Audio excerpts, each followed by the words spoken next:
E aí que entra o caso atual contra o Google. Ele marca a tentativa mais significativa de aplicação das leis antitrust em muitas décadas. A balança de poder está longe de se equilibrar. Além disso, a iminência de um novo governo do Trump traz clara incerteza. E aí, gente, enquanto esse pacote não é anunciado, o que a gente está vendo no mercado? O fim do monopólio do Google Chrome, no Terraço Cast de número 453. Fala pessoal, Caio Augusto, direto da noite de 24 de novembro de 2024, em Ourinhos, no interior de São Paulo, para mais um episódio do nosso Terraço Cast. Quem me acompanha neste episódio são elas, você sabe, do trio mais amado do Brasil. Fala Fernanda Pérez de Melo. Fala, meus amigos do Terraço Cast, como vocês estão nessa semana? Olha, que temaço que o Caio me trouxe, estou muito feliz de estar aqui com vocês. Tema muito bacana mesmo, com repercussão imensa. E aí, Renata Cocho.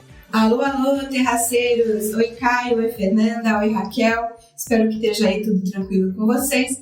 Aqui é a Renata, trazendo, como sempre, o Boletim Internacional do Terraço Cast. E essa semana o Caio pediu para eu falar de dois assuntos com vocês que parecem que não estão muito conectados, que é a guerra da Ucrânia e as tensões comerciais, as relações comerciais entre os Estados Unidos e a Ucrânia, mas vocês vão ver que tem muita relação, né, que é entre geopolítica, relações comerciais, diplomacia, política, então a gente vai comentar esses dois assuntos para vocês e mostrar como é que eles estão interrelacionados. Spoiler, a relação tem nome, sobrenome e inicia o segundo mandato nos Estados Unidos em janeiro de 2025. Tudo bem, Raquel de Sá? Alô, terraceiros e terraceiras. Aqui quem fala é ela. É a mulher do tempo sem tempo, que mais uma vez está sem tempo. E, obviamente, né, está pedindo, já vem por meio destes, pedir desculpa, né, para o nosso querido âncora Caio Augusto. Olá, Caio Augusto. Aliás, né, a cada lua cheia eu lembro de ser educada e dar olá, bom dia, boa tarde, boa noite para as minhas companheiras de podcast, Rê e Fê, sempre maravilhosas. E já venho por meio deste pedir desculpas para o Caio Augusto, né, aqui ao vivo e a cores, por ter demorado tanto para enviar, né, o áudio deste podcast semanal, pois Mulher do Tempo Sem Tempo segue sem tempo. Mas o tempo que vocês querem saber mesmo é o clima, não é mesmo? E o clima, ele está agradável, gente. Olha, eu confesso que eu e São Pedro, a gente tá de boa, né? É um relacionamento um pouco tóxico que a gente tem, mas estamos de boa, né?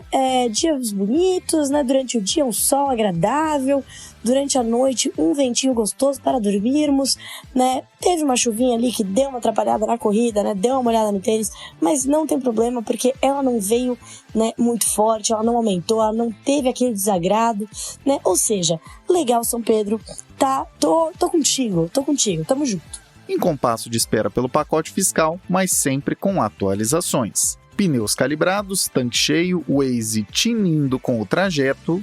Vamos ao 453.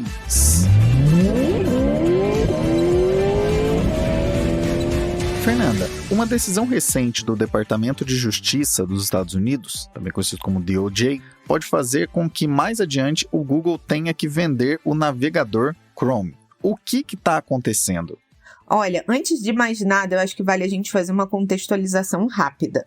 Queria lembrar vocês o que é um trust, que é uma concentração de poder econômico por empresas para eliminar a concorrência e controlar os preços e os mercados. O trust, então, é uma fusão de empresas para formar um monopólio, diferente do cartel, por exemplo, que é só uma aliança entre as empresas que são independentes para ter a finalidade de controle de preços, mas as empresas não se fundem no cartel. Então, políticas antitrust são um conjunto de leis para combater essas práticas, para promover a concorrência, proteger os consumidores. Pois bem, a primeira grande investida antitrust aconteceu nos Estados Unidos com a aprovação do Sherman Antitrust Act, lá em 1890. Isso foi um marco na legislação deles, porque buscava, de fato, impedir essas práticas de controle de preço para promover uma melhor concorrência. Nos anos seguintes, o governo americano começou a enfrentar gigantes aí como Rockefeller no petróleo, enfim.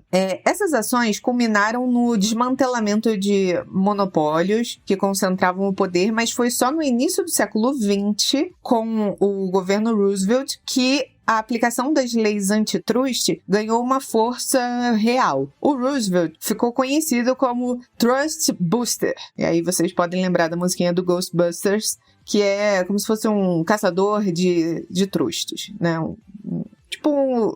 Alguém determinado em quebrar esses monopólios e garantir a competição mais justa no mercado. Mas o início, o impacto mais dramático das políticas antitrust veio na década de 1920, quando a economia americana atingiu o auge do crescimento industrial. E essas políticas perderam força ao longo dos anos seguintes, especialmente durante a Grande Depressão de 1929. Quando a prioridade passou a ser a recuperação econômica. Um dos últimos grandes sucessos antes do século XXI foi o julgamento da AT&T, de telefonia, né, dos Estados Unidos, lá nos anos 1980. Que resultou na fragmentação da AT&T em várias baby bells menores. Desde então, os Estados Unidos não viam ações antitrust tão ambiciosas, até o tema do nosso episódio de hoje. E aí que entra o caso atual contra o Google. Ele marca a tentativa mais significativa de aplicação das leis antitrust em muitas décadas, buscando enfrentar não só o poder econômico, mas também as implicações tecnológicas de um mercado que é cada vez mais concentrado. O foco das autoridades é o navegador Chrome, que eu uso, você provavelmente usa, e ele é uma peça central da estratégia do Google para dominar os mercados de buscadores. Eu me lembro de já ter falado sobre isso com vocês num episódio que, salvo engano, se chama A Guerra dos Buscadores. Enfim, o Chrome é muito importante para o Google, é um dos produtos mais conhecidos, mais usados. E, além da busca, ele é publicidade e, mais recentemente, é também inteligência artificial. O navegador do Chrome tem 61% de market share. Então, ele domina aí mais da metade do mercado nos Estados Unidos, sendo o principal ponto de entrada para a coleta de dados e direcionamento de anúncios, de publicidade. E essa coleta de dados não é só uma questão de publicidade. Ela influencia o desenvolvimento da inteligência artificial e a experiência digital de bilhões de pessoas no mundo inteiro. Nos Estados Unidos, o Departamento de Justiça e autoridades estaduais estão pressionando para que a Alphabet, a empresa controladora do Google, seja obrigada a vender o Chrome, o mais usado no mundo. E esse caso é um marco, é a maior ofensiva contra uma empresa de tecnologia desde a tentativa de separar a Microsoft no início dos anos 2000, que acabou fracassando. Mas aí tá, por que o Chrome? Por que essa perseguição ao Chrome? Ele é muito mais do que um navegador. Para o Google, o Chrome é uma porta de entrada crucial para o motor de busca e para os dados que alimentam a sua gigante máquina de anúncios. Só nos Estados Unidos,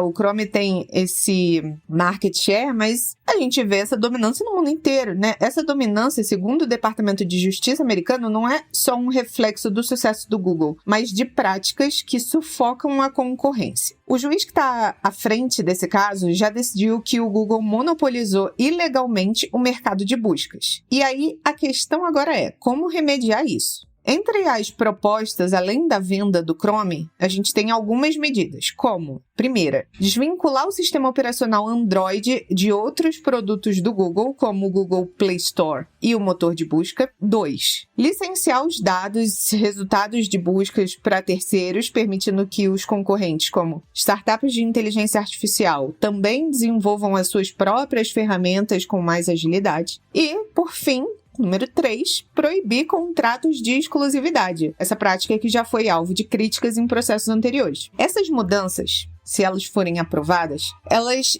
podem não apenas reconfigurar o mercado de buscas, mas também afetar a evolução da inteligência artificial. Isso porque o Google já está integrando a inteligência artificial diretamente nas buscas. Eu não sei se vocês já repararam nisso quando vocês vão procurar alguma coisa ali no Google, Já aparece no primeiro no primeiro lugar, ali no topo, a resposta, segundo a inteligência artificial, que são as chamadas AI Overviews. Mas nem tudo são flores para os consumidores. Muitos sites reclamam que essas integrações drenam o tráfego e receita publicitária, já que os usuários raramente clicam nos links que aparecem após essas respostas automáticas. Então o usuário já tem a resposta ali logo de cara, não precisa clicar no link, né? Bem, a Alphabet não está aceitando as acusações passivamente, não era de se esperar. A sua vice-presidente de assuntos regulatórios chamou a agenda do governo de radical e disse que as propostas podem prejudicar os consumidores e a liderança tecnológica americana. E, por outro lado, a gente tem os especialistas que destacam que permitir o uso dos dados do Google por outras empresas poderia fomentar uma concorrência mais saudável e equilibrada. Tipo, é pensar como a OpenAI, né, a startup do ChatGPT, podendo usar os dados e ferramentas do Google para desenvolver novos produtos. Isso, sem dúvida, ia democratizar o acesso à tecnologia, ia poder acelerar inovações, mas ainda assim tem obstáculos. A venda do Chrome, né, enfrentaria um grande desafio, que é encontrar um comprador que não levante preocupações antitrust próprias. Ou seja, se eu colocar uma Amazon para comprar o Chrome, bom, ela tem bala na agulha para comprar, mas né, já seria uma concentração de mercado também. Só ia ser um rouba-monte. Um outro ponto crucial. A decisão final sobre essas propostas só seria emitida pelo juiz em 2025, após novas audiências. Enquanto isso, o Google já indicou que pretende apelar de qualquer decisão que considere excessiva. Essa batalha legal contra o Google não é só sobre monopólios de mercado, como a gente estudou na faculdade. É sobre como equilibrar inovação tecnológica com uma competição justa. É assim, a gente tentar aplicar as regras antitrust num mercado que ainda está se desenvolvendo e a gente não tem pleno conhecimento do que pode vir. Então é um desafio que começou antes mesmo da Grande Depressão lá de 29 e continua a moldar o futuro do capitalismo no mundo inteiro. Eu estou muito curiosa sobre isso. Vivemos hoje uma etapa do grande ciclo econômico capitalista em que grandes empresas, após conquistarem uma fatia relevante do mercado, relevante o suficiente para poderem eclipsar a concorrência, passam por escrutínio de regulação para evitar que esse enorme poder de mercado possa ser danoso aos consumidores. Como a Fernanda bem trouxe, no início do século XX tivemos avanço legal no campo antitrust nos Estados Unidos e, quando pensamos em estudos de caso sobre como essas regulações movem mercados de fato, o caso mais recente é o da AT&T, nos anos 80. Chrome não é um mero navegador, é o navegador mais utilizado do mundo. Segundo a consultoria Global Stats, em seu acompanhamento de nome StatCounter, até outubro de 2024, o Chrome detinha 66,68% do market share global de navegadores, vindo em segundo lugar o Safari, com 18,07%, em terceiro o Edge, com 5,25%, o Firefox em quarto, com 2,65%, Samsung Internet em quinto lugar, com 2,23%, e em sexto lugar, em termos de market share de uso de navegadores, aparece o Opera, com 2,2%. As grandes e relevantes perguntas sobre esse caso são as seguintes. Caso o Departamento de Justiça dos Estados Unidos, o tal do DOJ, vá até o final, quem seria a empresa compradora do Chrome? E comprando, iria levar todos os pontos que fazem com que esse navegador seja líder hoje, ou teriam de ser vendas desmembradas em separado? E para além desse caso em específico, quais seriam as outras empresas que o DOJ teria interesse em ter atuação parecida? Afinal de contas, empresas além do Google também detêm certos monopólios em suas áreas nesse exato momento. Gostamos de trazer esse tipo de tópico que une algo que está sendo falado nesse momento a aspectos históricos, né, do que já aconteceu de maneira parecida, para que você, que nos ouve sempre, esteja por dentro do que decisões como essa impactam no mundo em que nós vivemos. Então, não é só a empresa nave-mãe do Chrome pode não ser mais o Google, mas algo bem mais amplo e bem mais complexo do que isso. O que pode vir a impedir que esse tipo de coisa aconteça é a equipe que Trump colocar em seu segundo mandato, uma vez que as diversas sinalizações feitas até então apontam para uma redução no tocante a regulamentações diversas na economia, e geralmente esse tipo de coisa significa que lobbies vencedores seguirão vencedores no que estão fazendo. Será que o capitalismo, como motor de incentivo à inovação, conseguirá fazer suas regras serem razoavelmente seguidas? Ou o velho corporativismo americano vencerá mais essa batalha na teórica terra da liberdade? O que tiver de novidade, a gente traz para você.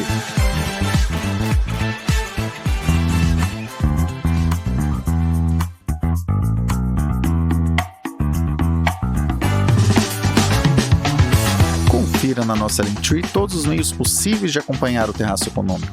Nossas redes sociais, parcerias ativas, e-books e até mesmo como você pode cadastrar seu e-mail para receber nossa newsletter semanal, a Reflexionários.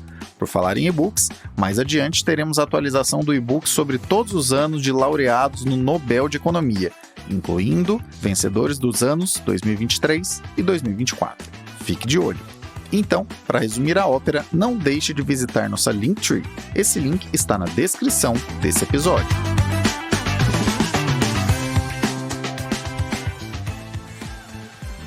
Renata com o Boletim Internacional. Zelensky pressionado para encerrar o conflito na Ucrânia e União Europeia buscando acordo comercial com o time econômico de Trump. Então, começando com o primeiro assunto, que é a relação da guerra, do conflito da Rússia com a Ucrânia, que olha só, o tempo passa, principalmente quando a gente está ficando mais velho, como eu, o tempo vai passando mais rápido e já se fazem quase 1000 anos, 1000 anos não, também não é tanto, 1000 dias que está acontecendo aí o conflito da Rússia com a Ucrânia, a invasão da Rússia na Ucrânia, E vai aumentando, conforme o tempo vai passando, acaba aumentando a pressão para que os países encontrem uma solução, especialmente com aliados como Estados Unidos, Alemanha e França, insistindo lá para que os Zelensky considerem novas formas de negociação com o Putin. Então, o contexto é delicado com a entrada de tropas norte-coreanas do lado russo e a recente autorização de ataques limitados no território do russo. A balança de poder está longe de se equilibrar. Além disso, a iminência de um novo governo do Trump traz, claro, incertezas. O Trump já prometeu, como eu falei no outro podcast, encerrar o conflito rapidamente. Ele fala que termina em 24 horas. Mas o que será que isso significa para a Ucrânia e os seus aliados? Será que o apoio dos Estados Unidos continuará na mesma intensidade? A gente acha que provavelmente não, E do ponto de vista econômico, a guerra já custou bilhões de dólares, já custou assistência militar, humanitária, destruiu infraestruturas críticas, abalou os mercados de energia.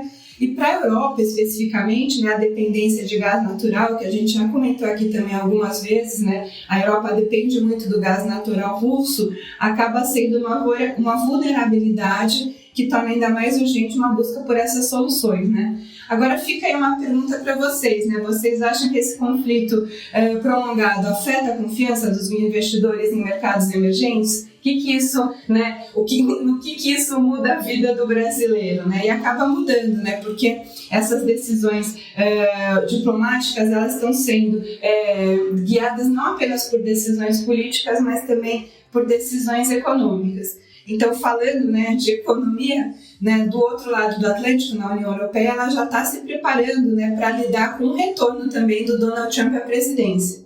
A mensagem de Bruxelas é clara, o diálogo precisa começar imediatamente para evitar o pior. Isso porque o Trump já prometeu implementar novas tarifas que podem variar de 10% a 20%, o que colocaria em risco bilhões de euros no comércio entre Europa e Estados Unidos. E a União Europeia, por sua vez, está tentando equilibrar a diplomacia com medidas de retaliação já prontas, caso necessário. Mas como não é só um confronto, também esforços dos dois lados, para aumentar a cooperação de importação, por exemplo, o gás liquefeito dos Estados Unidos pode ajudar a Europa nessa relação aí que eu falei, de gás de petróleo, de gás natural que eles importam da Rússia. Então os Estados Unidos também têm essa questão que tem a ver com o conflito com a Europa. E aí está o ponto crucial para a gente, né? Como o protecionismo de uma potência como os Estados Unidos, né, que tende a aumentar esse protecionismo com o Trump, pode impactar não só as grandes corporações, mas também as pequenas e médias empresas que dependem das cadeias globais de valor, né? A gente já falou isso bastante também. Quando você tem uma restrição de determinado produto, você tem assim, problemas em cadeia das outras empresas que usam esses produtos como insumos básicos, né?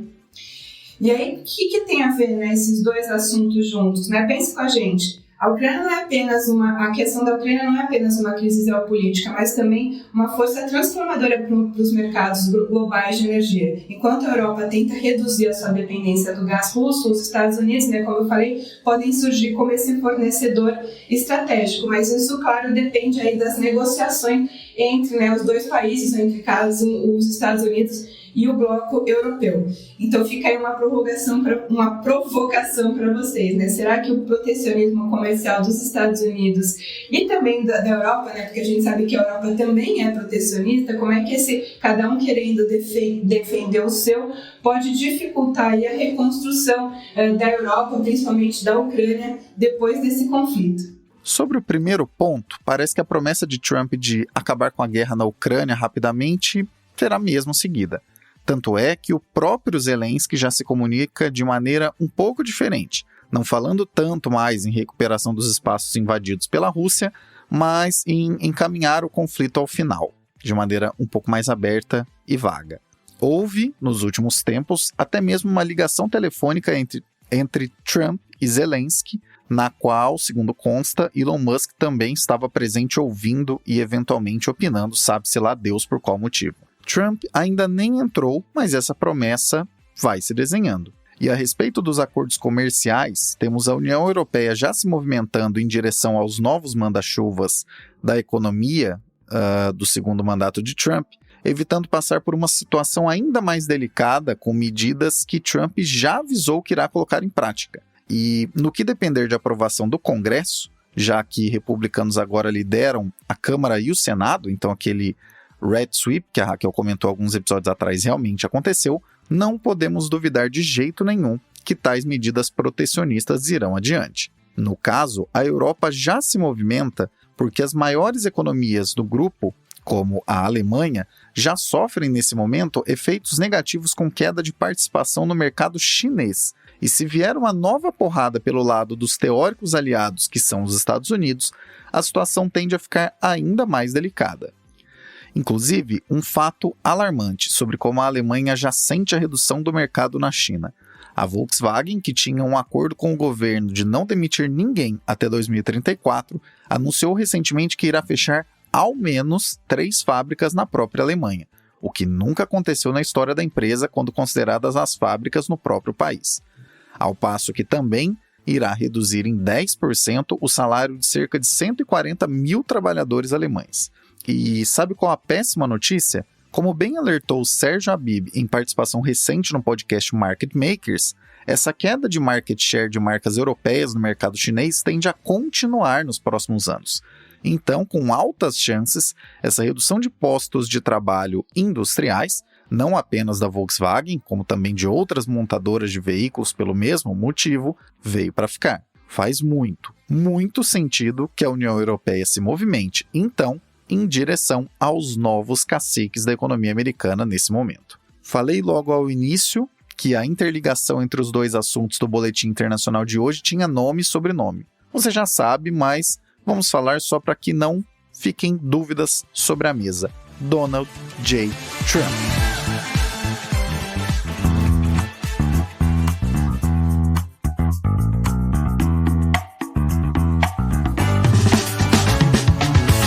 Gosta de como os conteúdos do Terraço Econômico traduzem e desmistificam as coisas? Saiba que não fazemos isso apenas com análise dos cenários, mas também para parceiros comerciais. Seu negócio pode ter uma identificação com as centenas de milhares de pessoas que nos acompanham anualmente e você talvez nem saiba disso. Para saber como o seu negócio e o nosso negócio podem ser parceiros, visite na nossa Linktree o item Contrate o Terraço e nos chame para um café. Quem já fechou conosco não se arrependeu.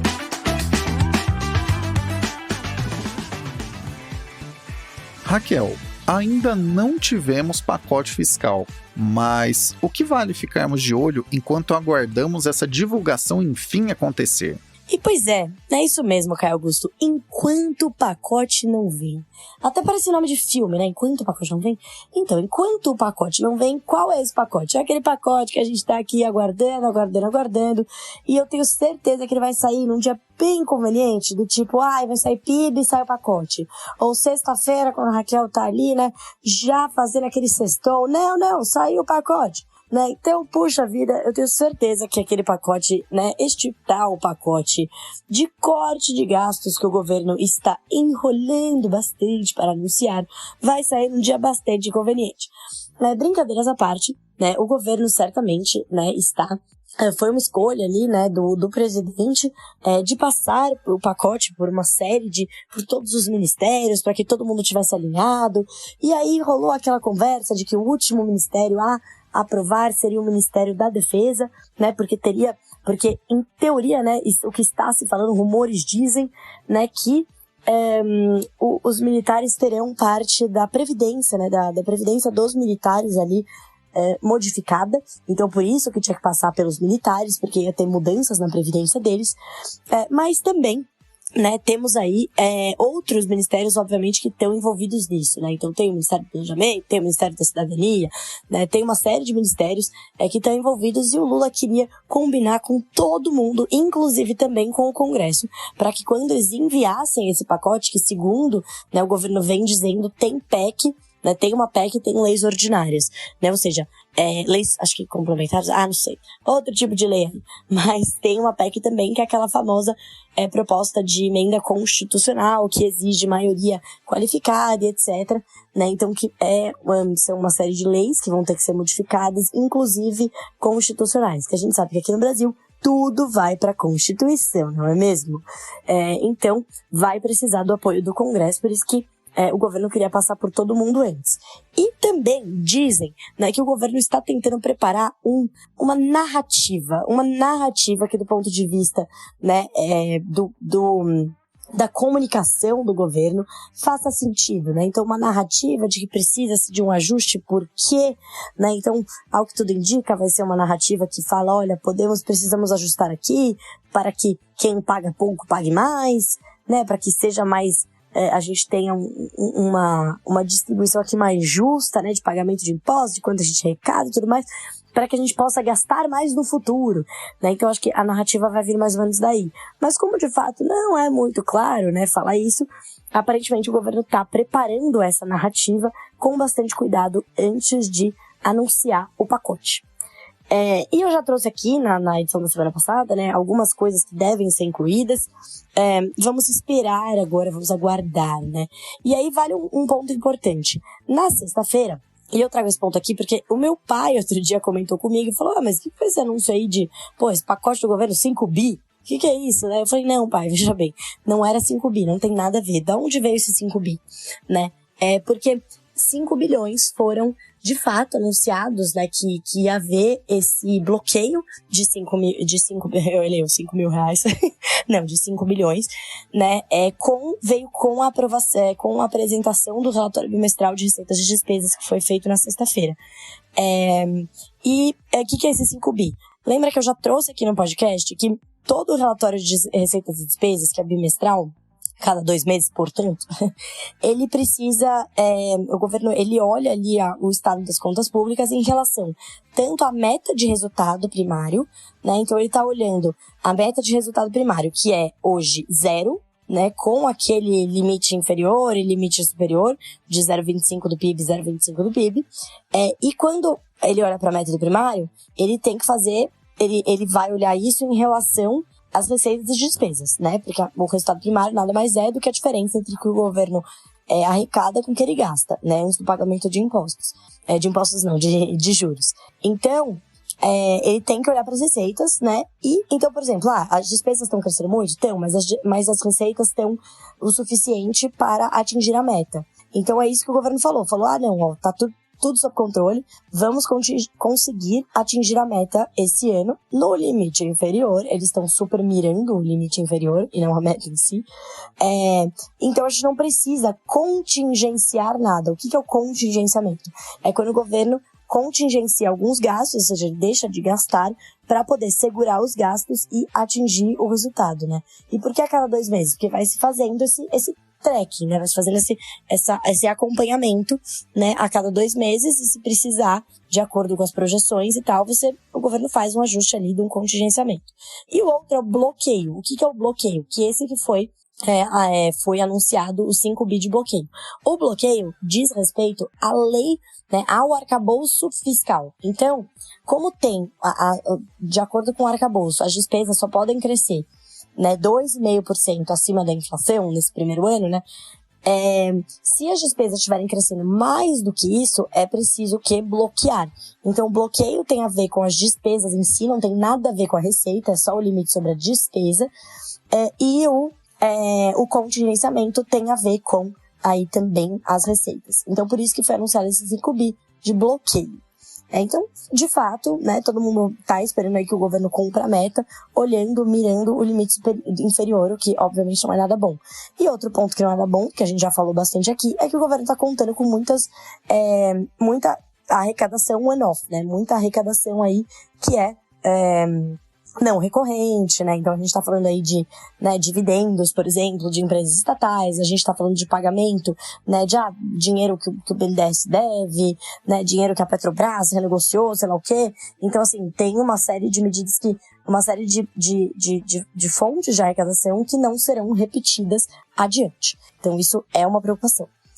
E aí, gente, enquanto esse pacote não é anunciado, o que a gente está vendo no mercado?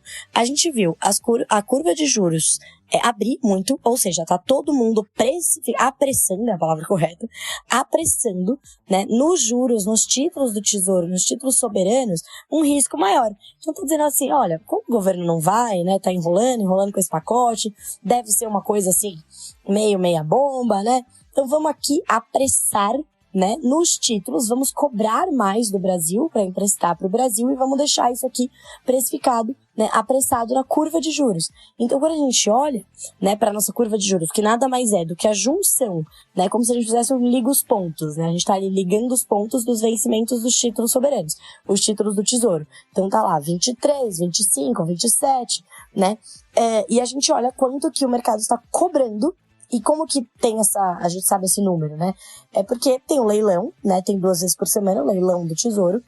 E o Tesouro vai lá, leiloa essas dívidas, esses papéis, que são comprados por instituições financeiras que depois revendem, né? No mercado secundário, para as pessoas. As pessoas também podem comprar, né? Ali, obviamente, direto pelo Tesouro Direto.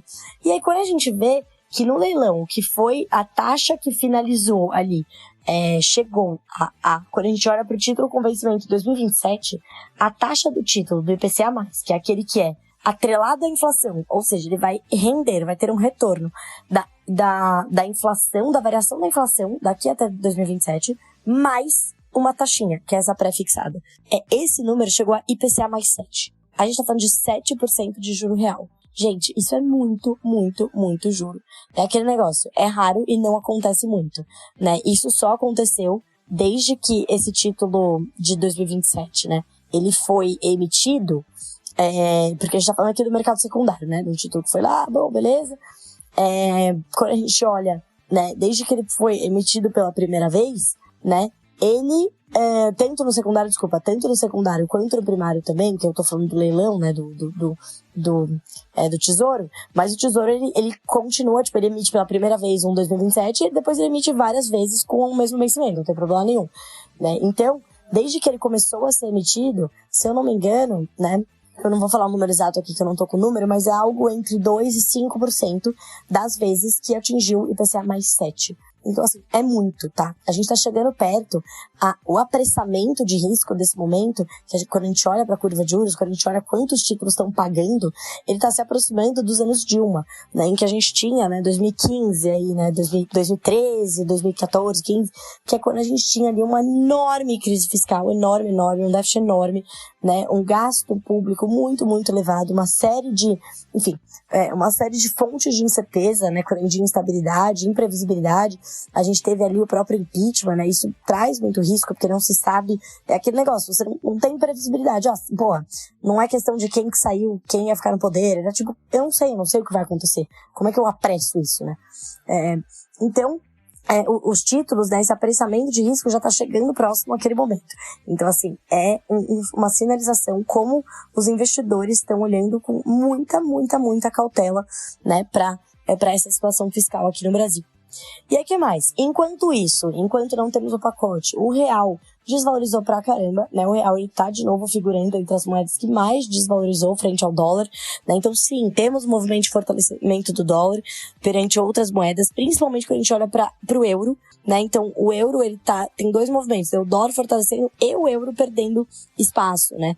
E o euro enfraquecendo. Por quê? Porque a gente viu dados de atividade econômica na Europa muito, muito fracos, o que aumenta, né, a atividade econômica bem fraca, né, na Europa, e isso aumenta a expectativa de que o Banco Central Europeu vai já, né, sair um pouco do que se esperava, que era que ele continuasse reduzindo juros, mas com mais espaçamento, né, entre pulasse uma reunião ou outra, para não reduzir muito os juros.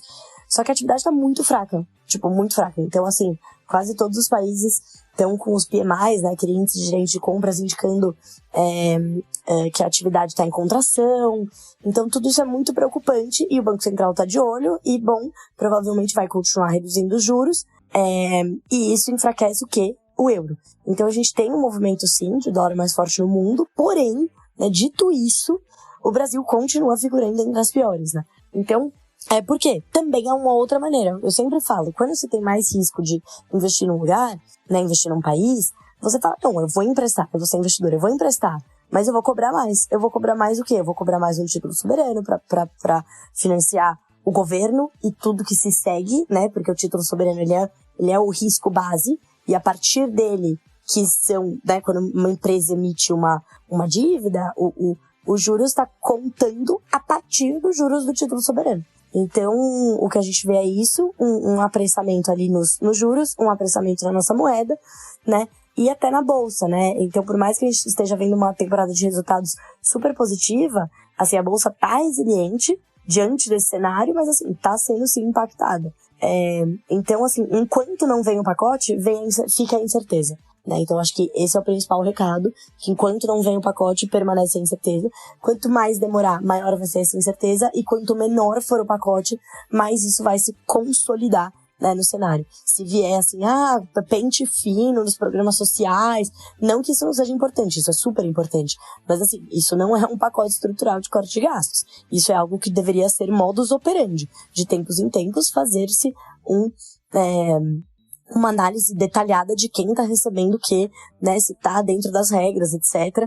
Não deveria ser base, né, para um pacote efetivo de corte de gastos. Sobre o pacote fiscal não ter saído ainda, vale relembrar. Aqui no Terraço Cast te contamos alguns episódios atrás que ele só deveria ser anunciado após o G20, já que Lula, assim como basicamente todos os outros presidentes, com raríssimas exceções da história da nossa república, não gosta muito desses assuntos chatos que envolvem dar más notícias, como dizer que acabou o dinheiro. Não tem dinheiro. Há uma chance real, e torcemos todos para que isso aconteça, porque já está ficando chato esse semana que vem, toda semana, há uma chance real de que já tenhamos o anúncio desse tal pacote fiscal no momento que você estiver ouvindo esse episódio 453. E claro, vamos trazer os detalhes mais relevantes para você por aqui nos próximos episódios. Todos esses itens que a Raquel trouxe são consequências diretas desse compasso de espera que todos estamos em relação a esse pacote fiscal. Muito se fala, em alguns lugares, que isso seria apenas pressão do mercado, algo desnecessário, um jogo que não faz sentido, enfim. Vamos botar a bola no chão e falar o português bem claro. Esse inchaço de juros futuros tem relação direta a esperarem que o governo cumpra algo que o próprio governo colocou na mesa, que é o novo arcabouço fiscal. Não é que existe alguma pressão por algo a mais, mas uma pressão pelo mero cumprimento do que foi colocado na letra da lei. Tem exagero de juros na curva futura nesse momento? Pode até ter, e muito provavelmente tem. Mas tudo tem relação direta com a espera desse ponto. Ajustes fiscais acontecem pelo lado da arrecadação do governo e pelo lado dos gastos dele. Pela arrecadação, como já te contamos em diversos episódios nesse ano, a equipe de Haddad realmente tem conseguido se sagrar muito bem sucedida. Diga-se de passagem, em outubro, a arrecadação federal totalizou 247,9 bilhões de reais, o que representa um aumento real de 9,8% em relação ao mesmo mês de 2023, também já em valores corrigidos pela inflação, é o melhor mês de outubro já registrado na história. Agora, quando olhamos para o lado das despesas, algumas vinculações voltaram a acontecer de 2023 para cá, e em função disso e também de outros problemas, temos que, mesmo com um aumento imenso na arrecadação, ainda assim o resultado seja negativo. Em setembro de 2024, vimos um déficit de 5,3 bilhões de reais acontecer. E no período entre janeiro e setembro desse ano, 2024, verificamos um déficit de 105,2 bilhões de reais, o que é maior do que o que foi visto nesse mesmo período, janeiro a setembro, em 2023, quando o déficit foi de 94,3 bilhões. Importante lembrar, a meta, seria zero. Enfim, ou agora, ou no próximo ano, enfim, já mudaram aí algumas vezes. Pessoal, vamos falar o português bem claro. Esse ajuste, se é que podemos chamar de ajuste, está sendo feito com o cinto sendo apertado no contribuinte, que somos todos nós, e praticamente em nada impactou até agora as despesas do governo. Quando você ouvir em algum lugar que isso é tudo pressão do mercado e não faz sentido e tudo mais, não se iluda. Esse mercado foi levado pelo canto da sereia de que uma nova regra seria seguida, e essa nova regra sequer está sendo seguida até esse presente momento. E nesse ponto, o canto da sereia já se transformou no acordar de um pesadelo desse mesmo mercado. Lembra daquilo que falamos sobre o tal risco de cauda do fiscal no episódio 366, de 11 de abril de 2023? Então, ter uma regra fiscal nova significa que o fiscal brasileiro não irá implodir como em Dilma I, mas, de longe, não significa que nosso país passou a ser um exemplo vigoroso de responsabilidade fiscal. Somos o aluno nota 6, aquele que não repete de ano, mas definitivamente não é exemplo para ninguém, porque não fez nada além da própria obrigação. Com o aguardo desse pacote, e, de novo, iremos analisar tudo que for relevante dele por aqui, não se preocupe. Com a guarda desse pacote, estamos todos querendo descobrir se a nota 6 desse aluno será permanecida e se o aluno Brasil passará de ano no fiscal ou não. E sobre esse episódio 366, que recomendamos que você volte e ouça para entender com calma o conceito de risco de cauda no fiscal, ele se chama, anota aí, Qual o risco fiscal de cauda no Brasil? No Terraço Cast de número 366. E até mesmo piada na imagem dele tem. Esse cauda é com U e não com L, não é uma cauda de pudim. Enfim, vocês vão verificar isso aí na capa do episódio quando vocês voltarem lá. Mesmo com a promessa de zerar o déficit nesse ano e termos até então um descasamento negativo entre janeiro e setembro de 1% do PIB, será que a regra fiscal colocada pela equipe econômica de Haddad em Lula 3 irá parar em pé?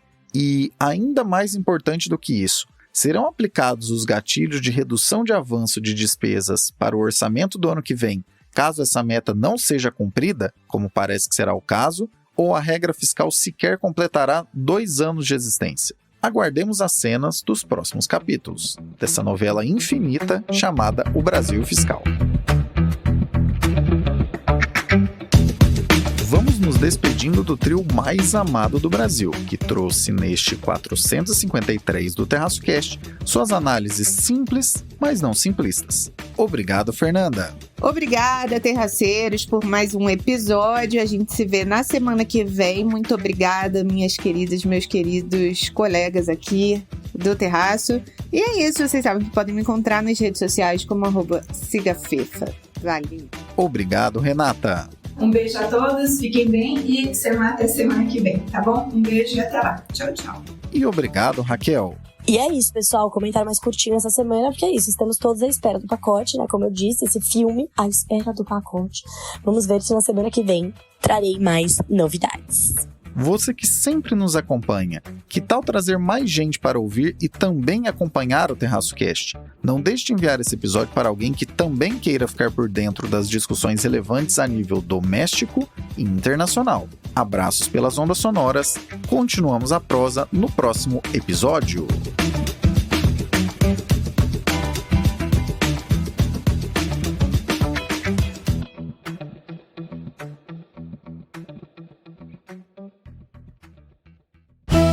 Este episódio foi editado por Atelas, soluções em áudio para podcasts. Encontre a Atelas nas redes sociais. É só buscar por @AtelasEdição.